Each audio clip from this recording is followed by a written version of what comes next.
ചൂരയാണ്. നമുക്ക് ചൂര 100 രൂപയ്ക്ക് 4 കിട്ടിയിട്ടുണ്ട്. കാണിച്ചു കൊടുക്കുന്നത് 100 രൂപയ്ക്ക് 4 പീസാണ് കേട്ടോ കിട്ടിയിരിക്കുന്നത്. അപ്പോൾ 100 രൂപയ്ക്ക് നല്ല ഇതാണ് കേട്ടോ ചൂര, നല്ല ഫ്രഷ് ചൂര കേട്ടോ ഗൈസ് ഇത്. നമുക്ക് ഇതൊക്കെ മുറിക്കുന്ന വീഡിയോ എടുക്കാം. അപ്പം പകുതി മുറിച്ച് വെച്ചിട്ടുണ്ട്, വെക്കാൻ പോവാണ്. ചൂര മുറിക്കുന്ന കേട്ടോ എനിക്ക് കാണിച്ചു തരാൻ പറ്റും. നമ്മളെ ചൂര മുറിക്കുന്നതെന്ന് പറഞ്ഞാൽ ഇതാ ഇങ്ങനെയാണ് കേട്ടോ ചൂര മുറിക്കുന്നത്. ഇതിൻ്റെ സൈഡ് ഇങ്ങനെ കട്ട് ചെയ്ത് കൊടുക്കാം. ചെറിയ ചൂര ആയതുകൊണ്ട് ഞാൻ മുറിക്കുന്നത് ഇങ്ങനെയാണ്, നിങ്ങൾ മുറിക്കുന്നത് എങ്ങനെയാണെന്ന് എനിക്കറിയത്തില്ല. അപ്പോൾ ഞാൻ മുറിക്കുന്നത് ഇങ്ങനെയാണ്. അപ്പോൾ ഇത് നോക്കി പഠിച്ചോളി ചെറിയ കുട്ടികളൊക്കെ. ഇത്ര പണിയുള്ളൂ, കൂടുതലായിട്ട് ഒരു പണിയൊന്നുമില്ല ചൂര മുറിക്കാനായിട്ട്. ഒന്നാണ് മക്കളെയും കൊണ്ട് വീഡിയോ എടുക്കാൻ കളിയാലോ. ഇതിന്റെ വാലിങ്ങനെ കൊത്തി കൊടുക്കാം. അത് കഴിഞ്ഞിട്ട് ഇതിങ്ങനെ എടുക്കാനുള്ളൂ, ഇത്രേ ഉള്ളൂ സംഭവം. കാണില്ലേ, കാണിച്ചു കൊടുക്കും. എന്നിട്ട് ഇവിടെ ഒന്ന് കട്ട് ചെയ്ത് കൊടുക്കുക. അതിൻ്റെ അകത്തുനിന്ന് ഇത് വലിച്ചെടുക്കാം. ഇവിടെ നെക്സ്റ്റ് പരിപാടി എന്ന് പറയുമ്പോൾ ഇത്ര പണിയുള്ളൂ. ഇങ്ങനെ കട്ട് ചെയ്ത് കൊടുക്കുക. നെക്സ്റ്റ് ഇത് കട്ട് ചെയ്ത് കൊടുക്കുക. ഇങ്ങനെ കട്ട് ചെയ്ത് കൊടുക്കുക. നമ്മൾ വലുതാക്കിയാണ്ടോ കട്ട് ചെയ്യുന്നത്. ഇത് കട്ട് ചെയ്ത് കൊടുക്കുക. പിന്നെ ഇത് കട്ട് ചെയ്ത് കൊടുക്കുക. നല്ല ഫ്രഷ് ചൂരാണ്, കാണുന്നില്ലേ. നമുക്കിത് ഇങ്ങനെ കട്ട് ചെയ്ത് ആണോ കാണുന്നല്ലേ. അപ്പോൾ ഈ ചൂര മൊത്തം നമുക്ക് മുറിച്ചെടുക്കാം. ഇനി എന്നെ എടുക്കാം. അപ്പോൾ നമുക്ക് ഈ ചൂര മൊത്തം മുറിച്ചിട്ടിട്ട് നമ്മൾ അച്ചാറിടാൻ പോകണം കേട്ടോ ഗൈസ്. ഹലോ ഗൈസ്, നമ്മൾ മീൻ വരയിട്ടിട്ട് വെച്ചിട്ടുണ്ട്. ഒരു 5 എണ്ണം ഞാൻ വരയിട്ടിട്ട് വെച്ചിട്ടുണ്ട്. ഇത് നമ്മൾ പൊരിക്കാൻ പോവാണ്.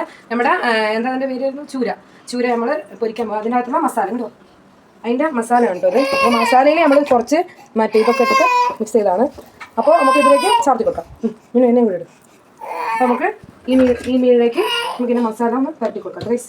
ഈ വരയുടെ അടുത്തിലേക്ക് നല്ല രീതിയിൽ മസാല പിടിപ്പിച്ച് വെക്കാം. കുറച്ച് സമയം മസാല പിടിക്കാനായിട്ട് വെക്കണം. അപ്പോൾ നമ്മൾ നല്ല രീതിയിൽ മസാല ഈ ചൂട് മസാല ബാക്കിയുള്ള പെൻഡത്തിലേക്കും ഒന്ന് തേച്ച് നല്ല രീതിയിൽ പിടിപ്പിച്ച് വെക്കാം. അപ്പോൾ 4 നമ്മുടെ മീനാണ്.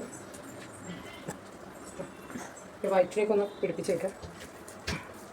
നമ്മുടെ 4 പെടക്കുന്ന ചൂരയാണ് ഗൈസ്. അപ്പോൾ ഇത് കുറച്ച് റെസ്റ്റ് ചെയ്യാനായിട്ട് നമുക്ക് വെക്കാവേ. കയ്യിൽ മുളക കണ്ണിലെത്തിയ പണി തരും ഗൈസ്. പൊരിക്കുന്ന വീഡിയോ കൂടി നമുക്ക് കാണിച്ചു തരാനായിട്ട് നമുക്കിത് ഒന്ന് റെസ്റ്റ് ചെയ്യാൻ വെക്കാം. ഒന്ന് റെസ്റ്റ് ചെയ്യാൻ ഗൈസ്. ശരി, അപ്പോൾ ഗൈസ് കൈ കഴിക്കുന്നു. നല്ല തേങ്ങാച്ചോറ് അങ്ങനെ പാത്രത്തേക്ക് ഇട്ട് കൊടുക്കാം. ഇങ്ങനെ നമുക്ക് കൂടുതൽ വേണ്ട, നമ്മൾ ഡേറ്റിങ്ങിലാണുള്ളത്. കുറച്ച് ഇട്ട് കൊടുക്കാം, കുറച്ച് ചോറ് ഇട്ട് കൊടുക്കാം. പിന്നെ കമോ ഇതാണ് നമ്മുടെ പിന്നീനെ പൊരിച്ചത്, ചൂര പൊരിച്ചത്. നമ്മളത് ഒരു പീസ് ഇതിലേക്ക് ഇട്ട് കൊടുക്കാം. നോക്ക് ഗൈസ്, പൊക്ക പറക്കുന്ന പീസാണ് ഗൈസ്. കമോ ഇനി കട്ട് ചെയ്തോളെ. ഇനി അപ്പോൾ ഗൈസ് നമ്മുടെ ചൂര പൊരിച്ചതുണ്ട്, ഇത് കാണുന്നില്ലേ. അപ്പോൾ തേങ്ങാച്ചോറും പിന്നെ നീറും, അങ്ങനെ മുളക് കറി, അതാണ് നീറ് പറയുന്നത്.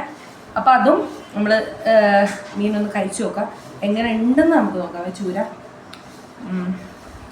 ചൂരയും ചോറും കൂട്ടി നമുക്ക് കഴിച്ചു നോക്കാം. അപ്പം നമ്മുടെ ചൂര പൊരിച്ചതും നമ്മുടെ തേങ്ങാച്ചോറും പിന്നെ മുളാണി നീറ് കഴിച്ചു നോക്കാം. അതിൽ വെച്ചാലേ അരിഞ്ഞു പോകുന്നുണ്ട് ഗൈസ്. സംഭവം അടിപൊളിയാണ്.